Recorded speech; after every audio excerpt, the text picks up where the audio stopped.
Salut les investisseurs et investisseuses, j'espère que vous allez bien. Alors bienvenue dans cette nouvelle vidéo donc de portefeuille dividende. Aujourd'hui nous allons analyser une nouvelle multinationale, alors qui est dans le domaine on va dire industriel et ou des matériaux. On peut la classer dans les deux catégories concrètement. Je ne sais pas si vous la connaissez, il s'agit de Nucor Corporation.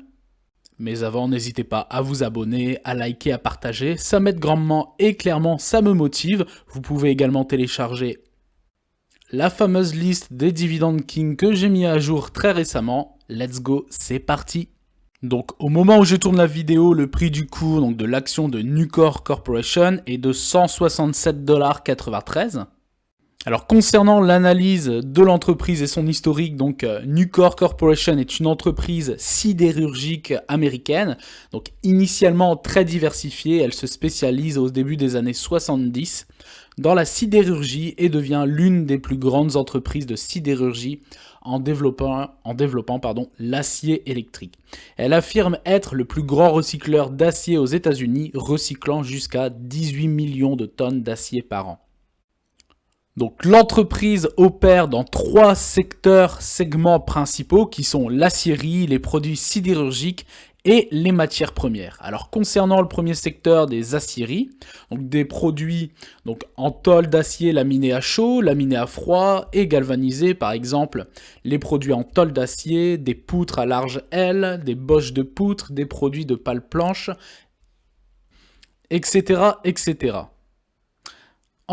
Elle exerce également donc des activités de négoce d'acier et de distribution de barres d'armature. Donc ce segment vend ses produits donc au centre de service à des fabricants.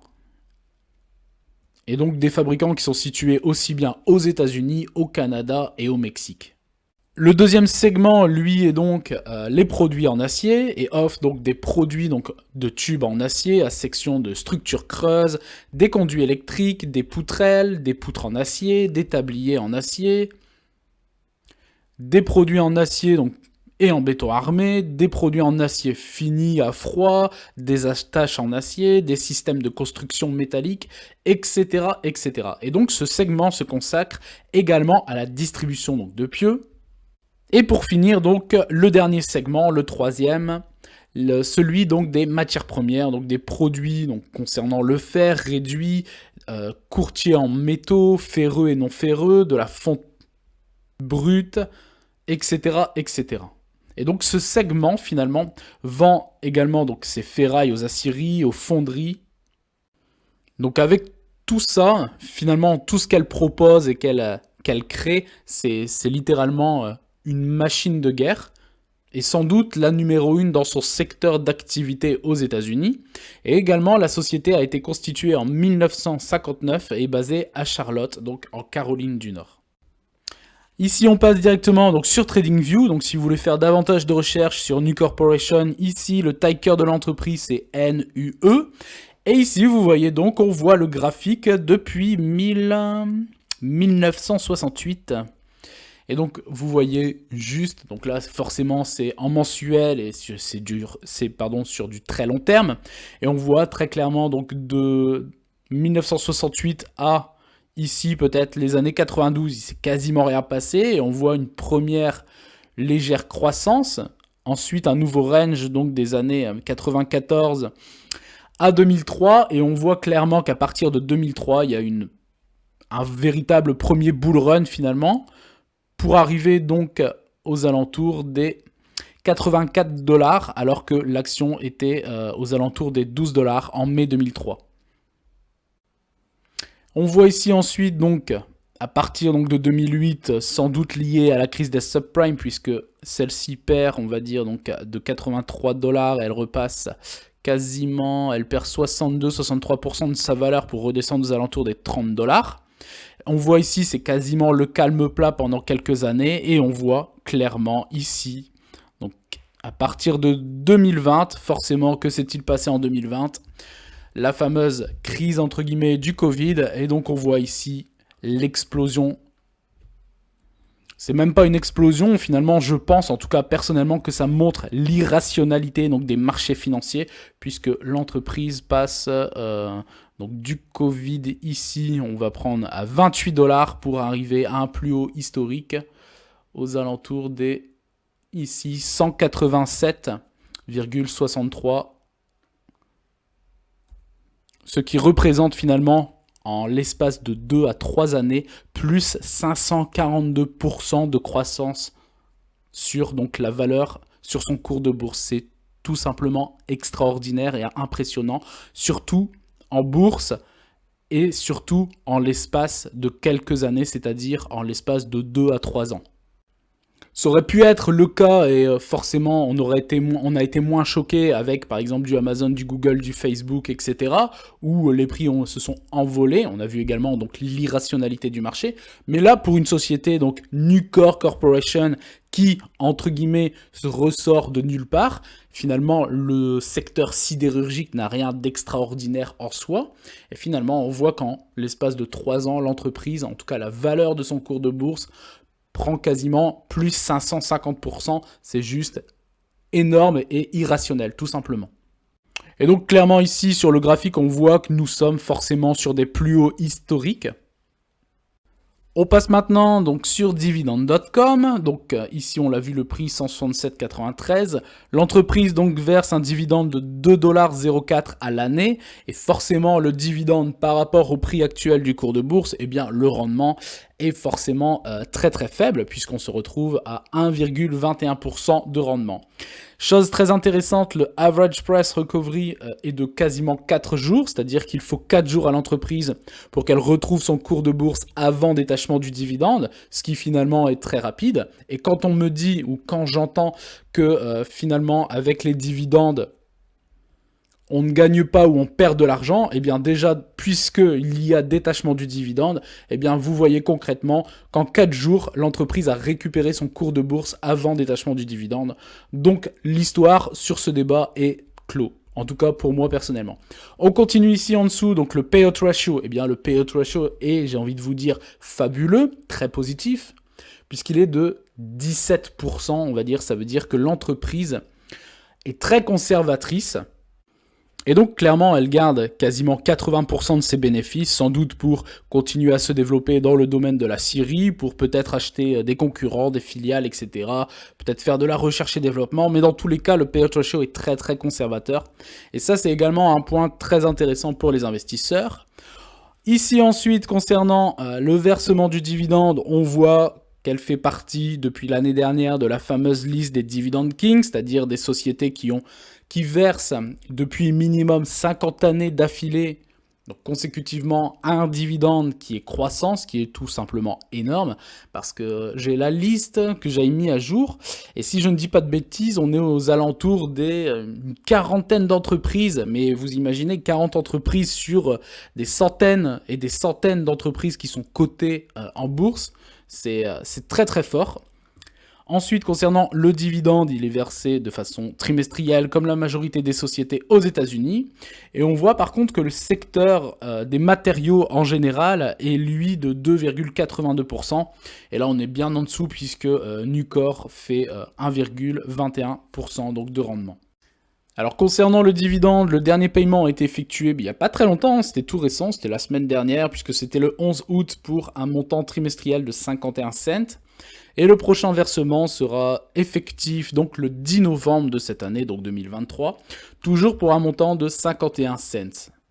On passe maintenant ici donc à l'historique du dividende. Donc en 2022, Nucor a payé un dividende de donc 2,01 $. En 2021, 1,71 $. En 2020, 1,61 $. En 2019, 1,60 $. En 2018, 1,54. En 2017, 1,51. En 2016, 1,50. En 2015, 1,49. En 2014, 1,48. En 2013, 1,47. En 2012, 1,46. En 2011, 1,45. Donc on voit très clairement que le versement du dividende donc, est croissant, mais en fait c'est très très faible, puisque regardez, donc de 2011 à 2012, 0,68% de croissance, de 2012 à 2013, 0,68%, donc c'est vraiment très très faible. 2013 à 2014, 0,67 toujours. Pareil pour 2014 à 2015. Pareil pour 2015 à 2016. Pareil ici, 2017. Légère augmentation plus importante en 2018 à 1,81%, mais ça reste quand même très faible. Ici, de 2018 à 2019, 4%. De 2019 à 2020, 0,62%. De 2020 à 2021, 6%. Et ici, donc, on est quasiment aux alentours peut-être des 3-4% de 2021 à 2022. Mais on voit que finalement, sur les 10 dernières années, le dividende en croissance est très très faible. Et c'est d'ailleurs pour ça que finalement, le payout ratio est également, lui, faible de 17%, puisque l'entreprise est très conservatrice.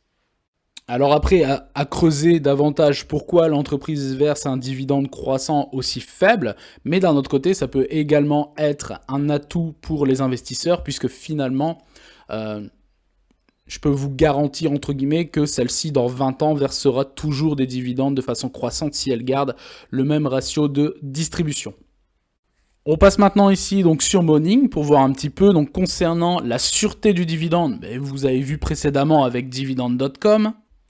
Ou comme le dividende est conservateur, eh bien forcément, dans la majorité des cas, on sait très bien que le dividende sera versé encore en augmentation dans les années et décennies à venir si l'entreprise garde ce cap et cette direction-là.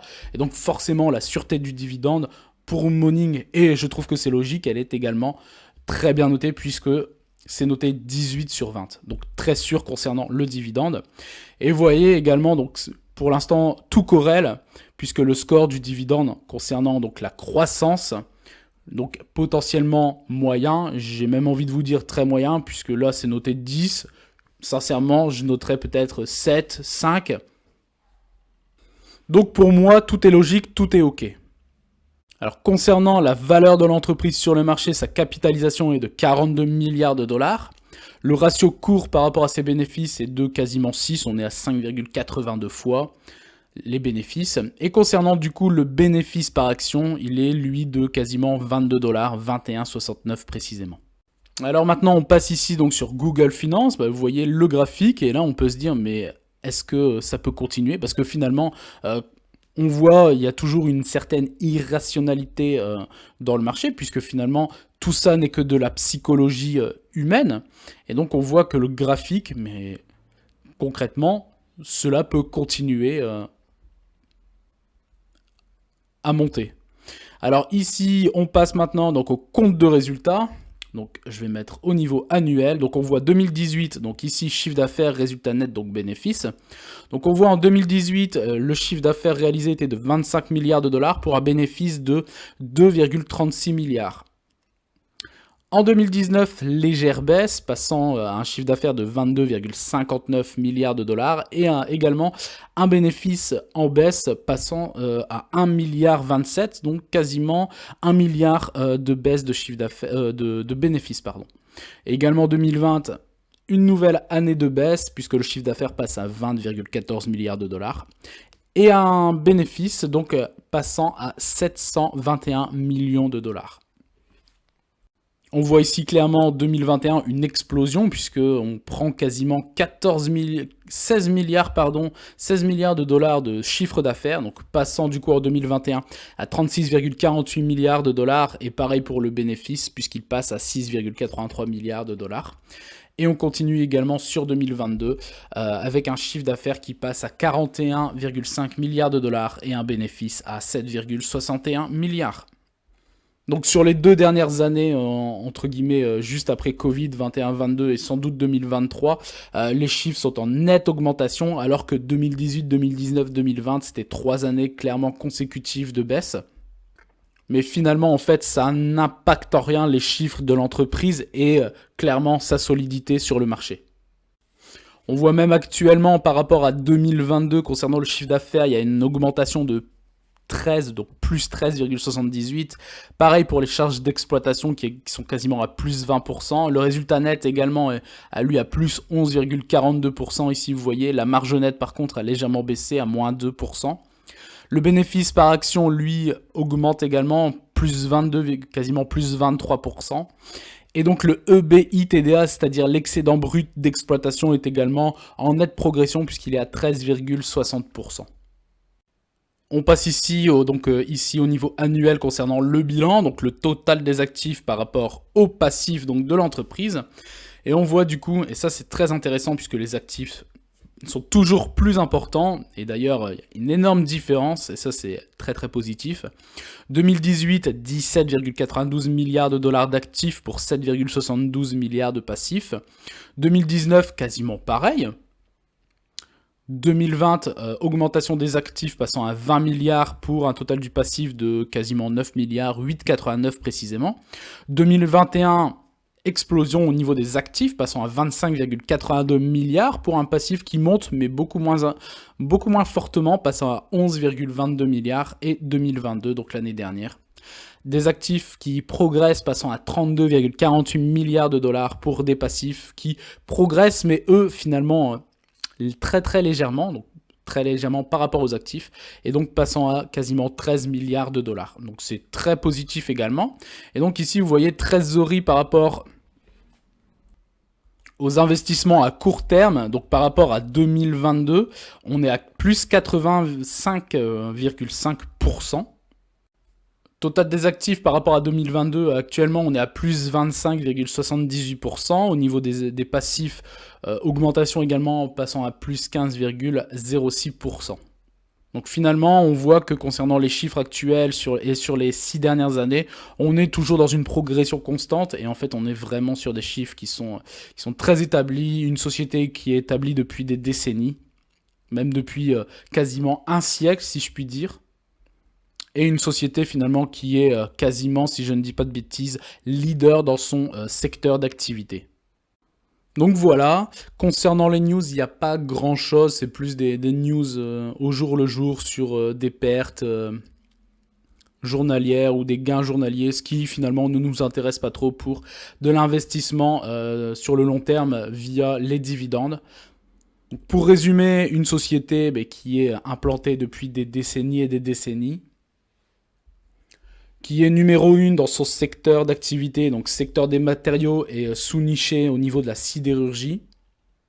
Donc pas forcément non plus de concurrents accrus dans ce secteur.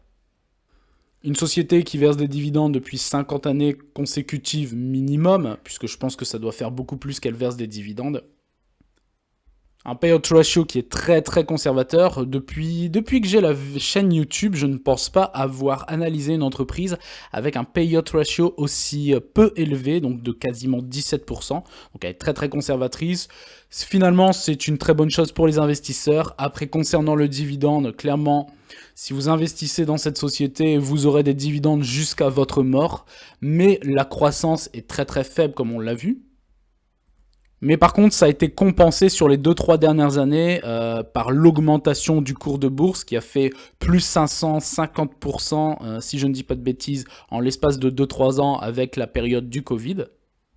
Donc clairement, entreprise de top qualité. Après, ce serait sans doute une société, pourquoi pas, à avoir en fond de portefeuille, parce que je pense sincèrement que le prix est quand même... On est sur des prix historiques